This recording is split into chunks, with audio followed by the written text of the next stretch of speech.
ಎಲ್ಲ ಕ್ರಿಕೆಟ್ ಅಭಿಮಾನಿಗಳಿಗೂ ನಮಸ್ಕಾರ ಬಾಯ್ಸ್. ನಾಳಿನ ಮ್ಯಾಚ್ RCB ವರ್ಸಸ್ GT.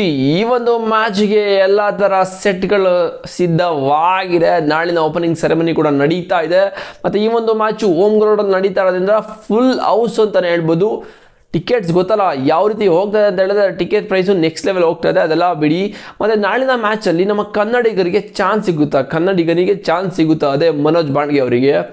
ನನ್ನ ಪ್ರಕಾರ ಸ್ವಲ್ಪ ಡೌಟ್ ಅಂತಲೇ ಹೇಳ್ಬೋದು. ಯಾಕಂತ ಹೇಳಿದ್ರೆ ಲಾಸ್ಟ್ ಇಯರ್ ಏನಾಯಿತು ಅಂತ ಹೇಳ್ಬಿಡ್ತೀನಿ.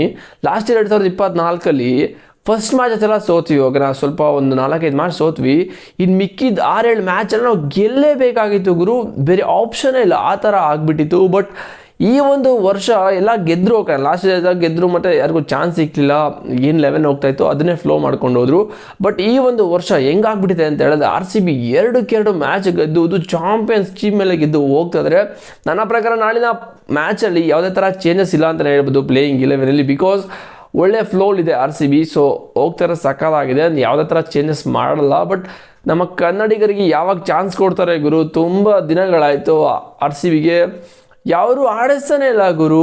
ಯಾರನ್ನ ಆಡಿಸಿದ್ದು? ಲಾಸ್ಟ್ ಆಡಿಸಿದ್ದೇ ಪವನ್ ದೇಶಪಾಂಡೆ ಅವ್ರನ್ನ. ಅವ್ರು ಬಿಟ್ಮೇಲೆ ಯಾರನ್ನೂ ಆಡಿಸ್ತಾನೆ ಇಲ್ಲ. ಸುಮ್ಮನೆ ತಗೊಂಡು ಬೆಂಚ್ ಕಾಯಿಸಿ ನೀರು ಕೊಡಿಸಿ ಕಳಿಸ್ತಾರೆ. ಬಟ್ ಗೊತ್ತಿಲ್ಲ ಯಾವಾಗ ಆಡಿಸ್ತಾರೋ ಅಂತ. ಬಟ್ ನಾಳಿನ ಮ್ಯಾಚಲ್ಲಿ ಸ್ವಲ್ಪ ಡೌಟ್ ಇದೆ ಅಂತ ಹೇಳ್ಬೋದು. ಒಳ್ಳೆ ಫ್ಲೋಲ್ ಹೋಗ್ತಾ ಇರುತ್ತೆ, ಅದಕ್ಕೋಸ್ಕರ ಚೇಂಜಸ್ ಮಾಡಲ್ಲ ಅಂದ್ಕೊಂಡಿದ್ದೀನಿ. ನಿಮ್ಗೇನೋ ಚೇಂಜಸ್ ಆಗುತ್ತೆ ಅಂದರೆ ಕಾಮೆಂಟ್ ಮಾಡಿ ನೋಡೋಣ ನೀವು ಯಾವ ಥರ ಚೇಂಜಸ್ ಕೇಳ್ತಾ ಇದ್ದೀರಾ ಅಂತ. ಮತ್ತು ಎರಡನೇ ಅಪ್ಡೇಟ್, ಮುಂಬೈ ಟೀಮ್ಗೆ ಜಸ್ಪ್ರೀತ್ ಬೂಮ್ರಾ ಕೂಡ ಬಂದವರಂತೆ ಅಂತ ಹೇಳ್ತಾ ಇದ್ದಾರೆ. ಬಟ್ ನಿಜ ಏನೋ ಗೊತ್ತಿಲ್ಲ. ಬಟ್ ಇಲ್ಲಿ ನೋಡ್ತಾ ಇದ್ದೀರಾ ಈ ಒಂದು ಪೋಸ್ಟ್ನ ಹಾಕಿದ್ರು, ಬಟ್ ಬೇರೆಗೆ ಎಲ್ಲೂ ಕಡೆ ತೋರಿಸ್ಕೊಂಡಿಲ್ಲ ಬೂಮ್ರಾ ಬಂದವ್ರೆ ಅಂತ. ಬಟ್ ಏನೋ ಗೊತ್ತಿಲ್ಲ. ಬಟ್ ಇನ್ನು NCL ಇದ್ದಾರೆ ಅಂತ ಕೂಡ ಹೇಳ್ಕೊಡ್ತಾ ಇದ್ದಾರೆ. ಅವ್ರಿಗೆ ರಿಕವರಿ ಮಾಡ್ತಾ ಇದ್ದಾರೆ ಎಲ್ಲ ಕಡೆ. ನಾನೊಂದು ಕಡೆ ನೋಡಿದೆ ಒಂದು ನ್ಯೂಸಲ್ಲಿ, ಜಸ್ಪ್ರೀತ್ ಬೂಮ್ರಾಗೆ NCL ಎಲ್ಲ ಥರ ಟ್ರೀಟ್ಮೆಂಟ್ ಕೊಡ್ತಾ ಇದ್ದಾರೆ, ಮತ್ತು ಅವ್ರು ರಿಕವರಿ ಆಗ್ತಿದ್ದಾರೆ ಫಾಸ್ಟರ್ ಅಂತ ಕೂಡ ಹೇಳ್ಕೊಂಡಿದ್ದಾರೆ. ಅವ್ರನ್ನ ಫಿಸಿಯೋ ಏನಿರ್ತಾರೆ ಅವರು. ಬೂಮ್ರಾ ಟೀಮ್ಗೆ ಜಾಯಿನ್ ಆಗಿರ್ಬೋದು, ಆಗಿಲ್ದೇ ಇರ್ಬೋದು ಅಂತಲೇ ಹೇಳ್ಬೋದು. ಮತ್ತು ಮೂರನೆಯ ಅಪ್ಡೇಟ್, ವಿರಾಟ್ ಕೊಹ್ಲಿ ರಿಟೈರ್ಮೆಂಟ್ ಬಗ್ಗೆ ಯಾರು ಕೂಡ ತಲೆ ಕೆಡಿಸ್ಕೊಳ್ಳೋಂಗಿಲ್ಲ, ಆ ರೀತಿ ಒಂದು ಸ್ಟೇಟ್ಮೆಂಟ್ನ ಕೊಟ್ಟಿದ್ದಾರೆ ಕಿಂಗ್ ಕೊಹ್ಲಿ ಅವರು. ನಿನ್ನೆ ಒಂದು ಈವೆಂಟ್ ನಡೆದಿದೆ, ಓಕೆನಾ? ಅದು ಯಾವ ಈವೆಂಟ್ ಅಂತ ನನಗಂತೂ ಗೊತ್ತಿಲ್ಲ. ಬಟ್ ಆ ಒಂದು ಈವೆಂಟಲ್ಲಿ ವಿರಾಟ್ ಕೊಹ್ಲಿಗೆ ಒಬ್ಬರು ಕ್ವಶನ್ ಕೇಳಿದರೆ, ನಿಮ್ಮದು ನೆಕ್ಸ್ಟು ಬಿಗ್ ಸ್ಟೆಪ್ ಏನಂತ, ಅದ್ರ ಬಗ್ಗೆ ಹಿಂಟ್ ಸಿಗ್ಬೋದು, ಅಂದರೆ ಸುಳಿವು ಸಿಗ್ಬೋದು ಅಂತ ಕೇಳಿದರೆ.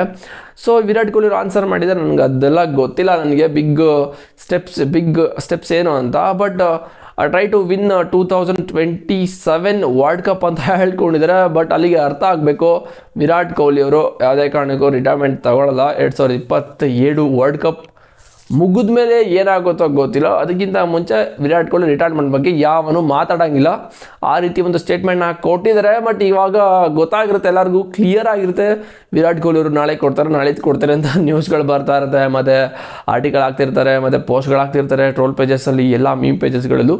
ಸೊ ಅವರು ಒಂದು ಕ್ಲಿಯರ್ ಆಗಿ ಹೇಳಿದ್ದಾರೆ, ಗುರು ನಾನು 27 ವರ್ಲ್ಡ್ ಕಪ್ ಆಡೋ ತನಕ ರಿಟೈರ್ಮೆಂಟ್ ಕೊಡಲ್ಲ ಅಂತ. ಓಕೆ, ಆಫ್ಟರ್ ಏನಾಗುತ್ತೆ ನೋಡ್ಕೊಳ್ಳೋದ. ಮತ್ತು ಈ ಒಂದು 3 ಅಪ್ಡೇಟ್ಗಳನ್ನ ಕೇಳಿ ನಿಮಗೆ ಅನ್ನಿಸ್ತು ಕಾಮೆಂಟ್ ಮಾಡಿ. ಬಟ್ ನನಗೆ ಫಸ್ಟ್ ಅಪ್ಡೇಟು, RCBಗೆ ಕನ್ನಡಿಗರಿಗೆ ಫಸ್ಟ್ ಚಾನ್ಸ್ ಕೊಡಬೇಕು ಗುರು, ಓಕೆನಾ? ಯಾರಿಗೂ ಆಡಿಸ್ತಾನೆ ಇಲ್ಲ, ಎಷ್ಟು ವರ್ಷ, ತುಂಬ ವರ್ಷಗಳೇ ಆಗೋಯ್ತು.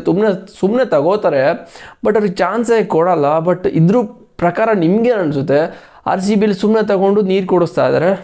ಗೊತ್ತಿಲ್ಲ ಅವ್ರೇನು ಪ್ಲ್ಯಾನ್ಸ್ ಏನಿದೆಯೋ, ಯಾವ ಮ್ಯಾಚ್ ಕೊಡ್ತಾರೋ, ಸೇಫ್ ಆದ್ಮೇಲೆ ಕೊಡ್ತಾರೋ ಇಲ್ಲ ಅದಕ್ಕಿಂತ ಮುಂಚೆ ಕೊಡ್ತಾರೋ, ಕಾದು ನೋಡಬೇಕಾಗಿದೆ. ಮತ್ತು ನಾಳಿನ ಮ್ಯಾಚ್ ಏನಾಗುತ್ತೆ ಅಂತ ಕಾಮೆಂಟ್ ಮಾಡಿ. ಚಾನಲ್ಗೆ ಸಬ್ಸ್ಕ್ರೈಬ್ ಮಾಡಿಲ್ಲ ಅಂದರೆ ಸಬ್ಸ್ಕ್ರೈಬ್ ಹಾಕೊಳ್ಳಿ. ಹಾಗೆ ನೆಕ್ಸ್ಟ್ ವಿಡಿಯೋ ಸಿಗ್ತೀನಿ. C bro.